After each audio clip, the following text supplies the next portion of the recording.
In Colombia, the Indigenous Minga and rural movements mobilized in support of Gustavo Petro's government's proposals for peace and social justice.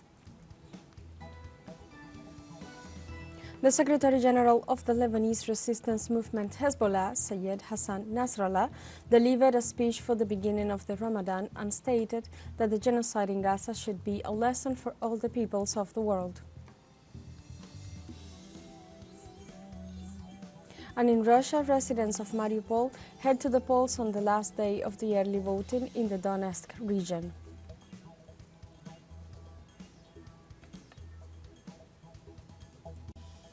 Hello and welcome to From the South. I'm Alejandra Garcia from teleSUR Studios in Havana, Cuba. We begin with the news.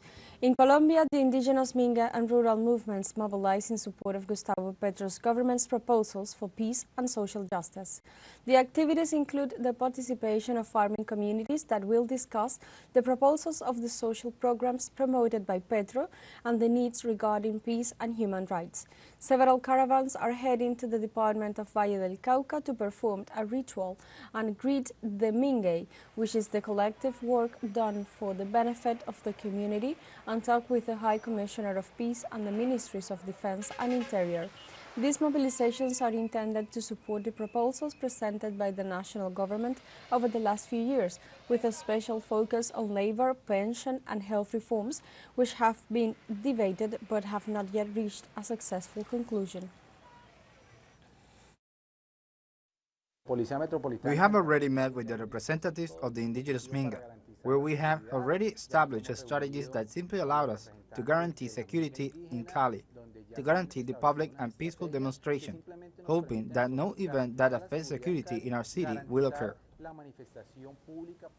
In Venezuela, the first vice president of the United Socialist Party, Diosdado Cabello, highlighted his party's decision to support the candidacy of President Nicolás Maduro for the July 28th presidential elections.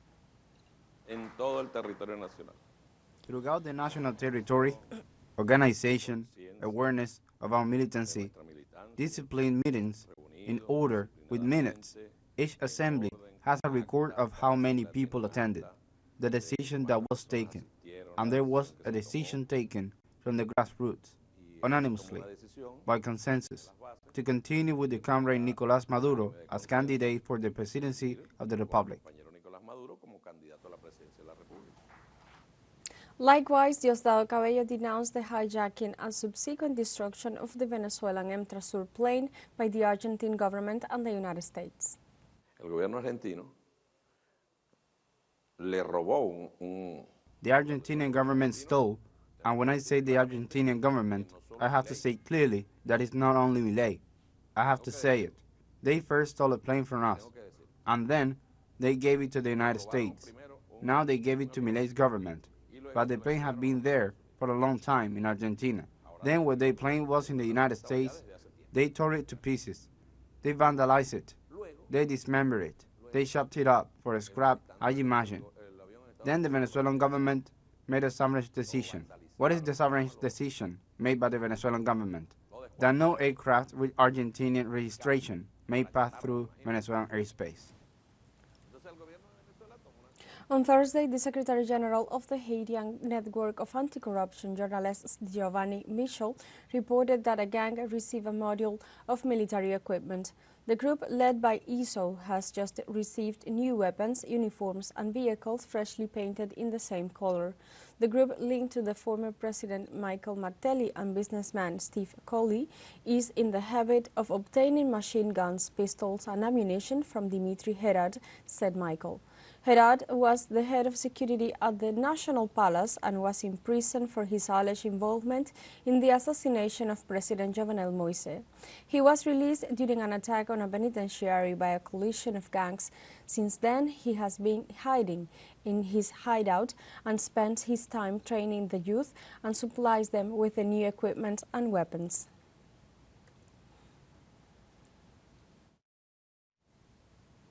In Haiti, the situation of violence worsens after citizens demonstrated against the convening of a presidential council following the registration of Prime Minister Ariel Henry. More on this follow report. El pasado lunes, On Monday, Haitian Prime Minister Ariel Henry resigned in a context characterized by the control of criminal gangs in 80% of the country, which have communicated that they will not accept any decision taken abroad. For their part, Haitian parties and movements should complete the formalities for the installation of a provisional governing council. The announcement was made on Monday at a high-level meeting convened in Jamaica by the Caribbean community CARICOM, although the Haitian State Department has affirmed that the body will be ready on Thursday. All this had led activists to hold protests in rejection of the Presidential Council that will take power in the Caribbean nation and any type of international intervention, as they claim, that is Haiti who must solve its own problems. In this sense, the protests took place in front of the Canadian Embassy in Port-au-Prince, because Canada is one of the key countries in Haitian politics, along with France and the United States, which participated in the extraordinary meeting of the Caribbean community that established the 9-member council. Protests are taking place despite a ban of demonstrations and the imposition of a curfew throughout the Western Department, which will remain in place until April 7. For his part, the foreign intervention approved by the United Nations is a standstill, since Kenya, the country leading it, announced that it will postpone the mission until a new constitutional authority is established. In Chile, the authorities reported that the fires that broke out in the Cordillera and Alegre Hills in the Valparaiso region are under control, and so far there are no reports of death or injuries caused by these fires.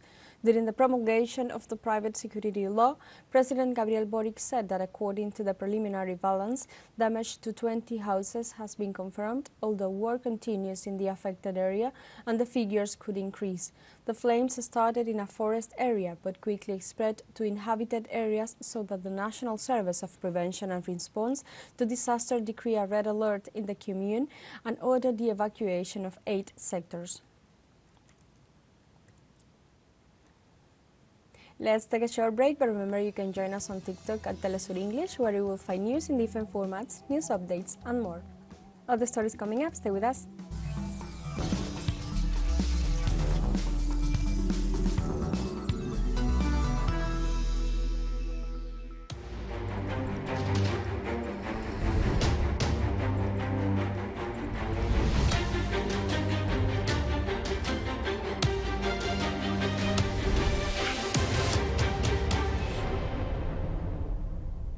Welcome back. The Secretary General of the Lebanese resistance movement Hezbollah, Sayed Hassan Nasrallah, said on Thursday that the genocide in Gaza should be a lesson for all the peoples of the world. During his speech on the occasion of the beginning of the month of Ramadan, amid the ongoing attacks perpetrated by Israel in the Gaza Strip, Nasrallah highlighted that during the 6 months of operations in the region, Israel has failed to achieve any of its declared goals. In this context, he affirmed that the call by the Israeli Prime Minister Benjamin Netanyahu to invade Rafah means they have already lost the war. According to the Lebanese leader, another one of the signs of defeat of Israel is the attempt to negotiate with the Palestinian movement Hamas. In this way, he also pointed out that the Israeli occupation army is tired and exhausted on all fronts, and the number of its dead is very large and much higher than announced.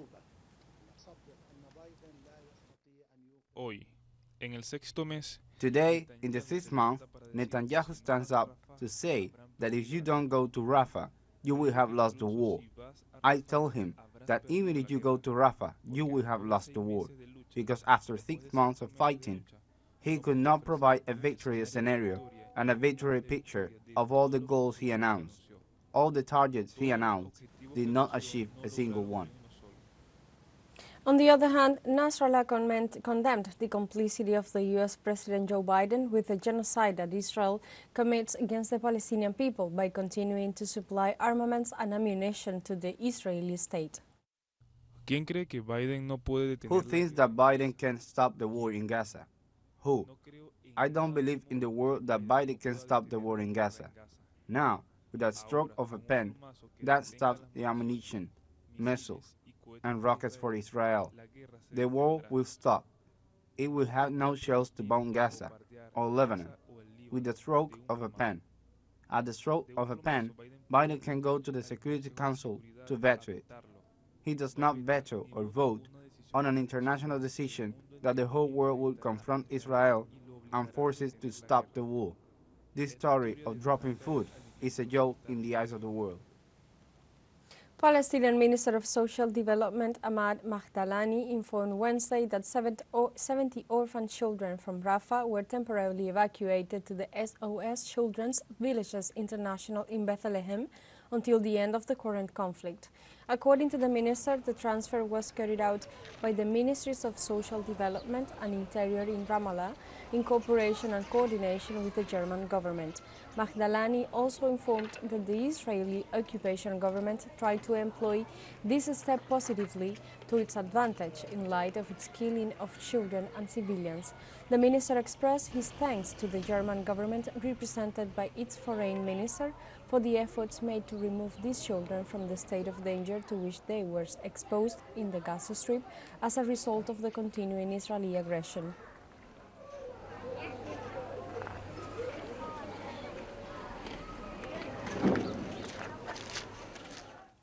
On Tuesday, Israeli demonstrations blocked a highway in Tel Aviv, demanding the immediate release of the 130 hostages held in Gaza since October 7th. In this way, demonstrators reiterated their call on the Benjamin Netanyahu administration to take action to secure the release of hostages. In the meantime, protesters called for all efforts to be made to negotiate for 19 women who are still being held captive. Precisely on November, during a one-week truce, 105 Israeli civilians were released after negotiations between Hamas and Israel. On the other hand, it should be emphasized that the Israeli Prime Minister faces intense local pressure to secure the return of the hostages and to answer for the security lapses that allowed Hamas' military operation into Israel on October 7th.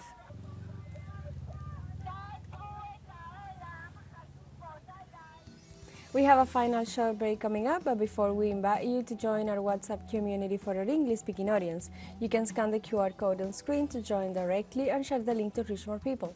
Constant news coverage of Latin America and the Caribbean, as well as the rest of the world. Stay connected and informed with teleSUR. Final short break. Don't go away.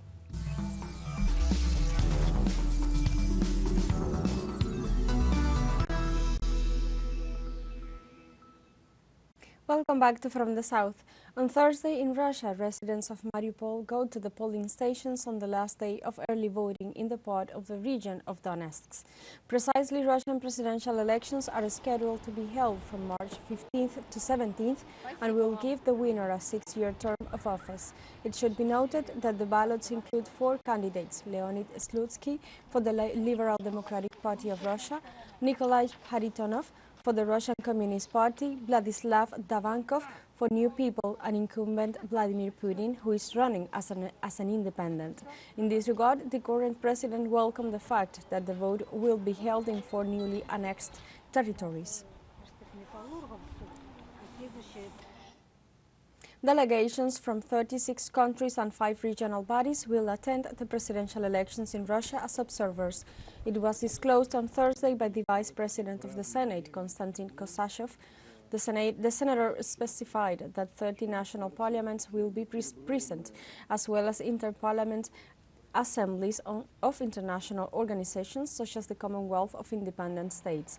Also, the parliamentary assemblies of the Collective Security Treaty Organization, the Association of Southeast Asian Nations, the Organization for Islamic Cooperation, and the Central American Parliament will attend the elections.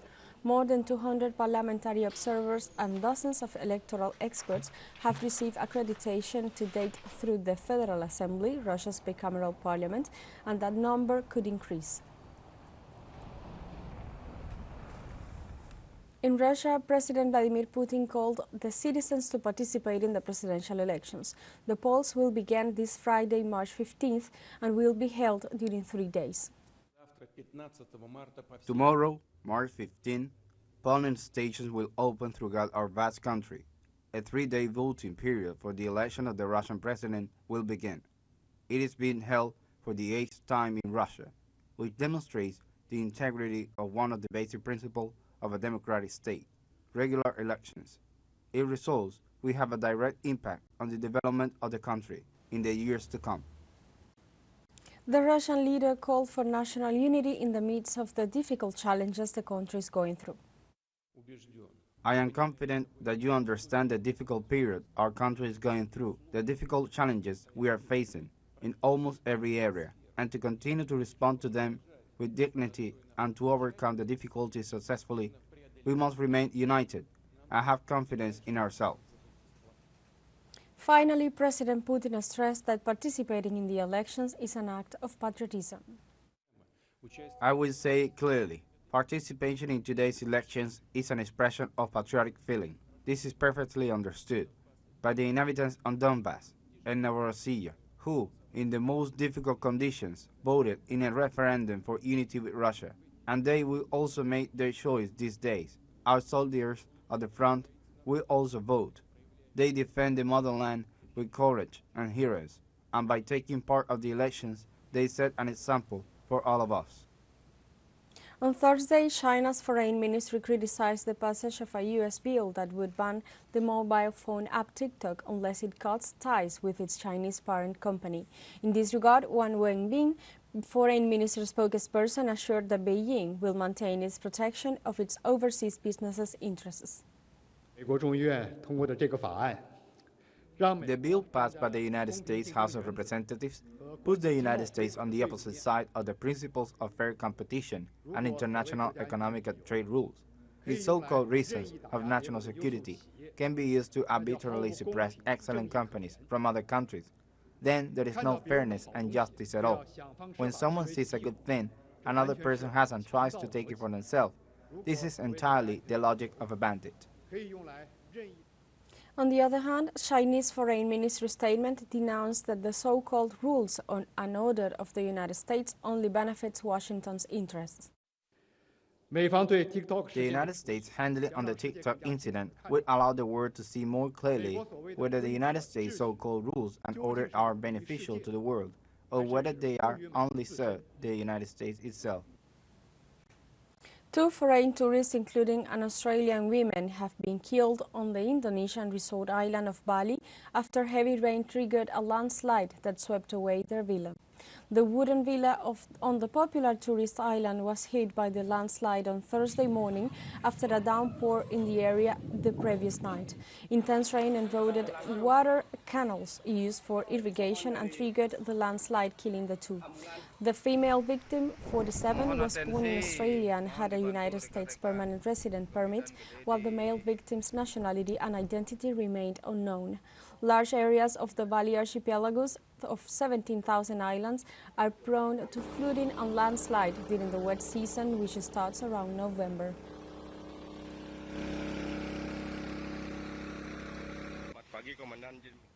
In Zimbabwe, national parks authorities are giving bicycles to children in order to shorten the amount of time exposition to wild animals on the kids' route to school.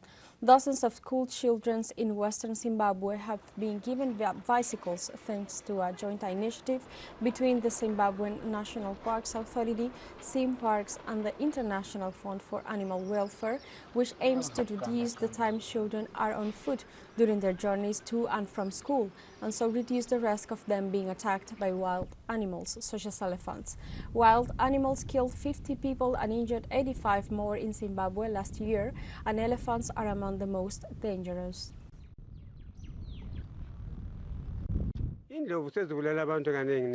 Elephants have killed people several times and destroyed the field. Even if you are herding cattle, if you meet the elephants, you will be attacked. Baboons are increasingly common in homesteads now because of the drought, and now they are snatching goats and chickens. All these are the animal problems we have in the area, but we try to live with them in harmony, and we are coexisting with them.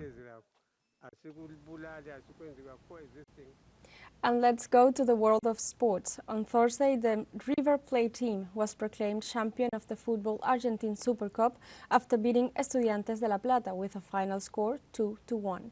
In this way, thanks to the winning goal by Rodrigo Aliendro in stoppage time, River Plate clinched the Argentine Super Goal by coming from behind to defeat Estudiantes de La Plata in Córdoba. Likewise, coach Martin de Michelis achieved his third title in a year and 3 months as River's coach, while he also remained undefeated in this season. In this way, River Plate secured its third Argentine Super Cup in 5 finals to become the most successful in a competition that has been running since 2012. The Argentinian Football Super Cup is an official football competition organized by the Argentine Football Association that is contested every year by the current First Division champions and the Argentine Cup, taking inspiration from European Cups. In this way, River Plate holds trophies from the 2017, 2019, 2023 season, while Boca Juniors is the second club with more Super Cups titles in Argentina, precisely in 2018 and 2022. It should be noted that both River and Boca Juniors have played 5 finals each, and coinciding in the final game of 2017 when River Plate defeated Boca Juniors. In the meantime, the Argentine Supercopa has been played by 11 clubs of their local league, and so far only 7 of them have been able to materialize the title. We have come to the end of this news brief, but you can find these and many other stories on our website at telesurenglish.net and join us on social media, Facebook, X, Instagram, Telegram and TikTok. For Telesur English, I'm Alejandra Garcia. Thank you for watching.